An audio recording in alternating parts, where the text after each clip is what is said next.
As Sunnah foundation একটি অরাজনৈতিক ও লাভজনক দাওয়াহ পূর্ণত মানব কল্যাণে নিয়োজিত সেবামূলক সরকার নিবন্ধিত একটি প্রতিষ্ঠান। 2017 সালে শায়খ আহমদুল্লাহ আস-সুন্নাহ ফাউন্ডেশন প্রতিষ্ঠা করেন। বর্তমানে প্রতিষ্ঠানের চেয়ারম্যান হিসেবে প্রত্যক্ষভাবে শায়খ আহমদুল্লাহ দায়িত্ব পালন করে আসছেন। দেশের যে কোনো সংকটকালীন সময়ে, যেমন বন্যা, ঘূর্ণিঝড়, অগ্নিকাণ্ডে ক্ষতিগ্রস্ত মানুষদের সামনে থেকে সহায়তা করে আসছেন এই প্রতিষ্ঠানটি। 2022 সালে দেশে ভয়াবহ বন্যা সংঘটিত হয় সিলেট বিভাগে।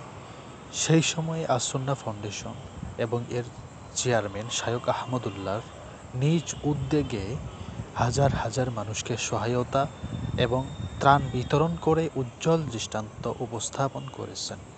বিশেষ করে হতদরিদ্র মানুষের মাঝে আশ্রয়ন প্রকল্প, জাকাত বিতরণ, রমজান মাসে ইফতার বিতরণ, কুরবানিতে মাংস বিতরণ এবং আরও বিভিন্ন রকম কার্যক্রম করে আসছেন প্রতিনিয়ত।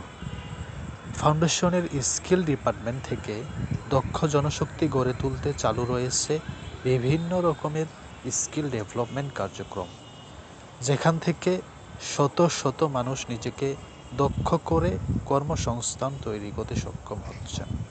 এছাড়াও কুরআন, হাদিস এবং রাসূল সাল্লাল্লাহু আলাইহি ওয়াসাল্লামের সিরাত নিয়ে আয়োজন করেন বিভিন্ন ধরনের কুইজ প্রতিযোগিতা, যার মাধ্যমে একজন মানুষ নিজেকে কুরআন, হাদিস, সিরাত সম্পর্কে জ্ঞান অর্জন করতে সক্ষম হন।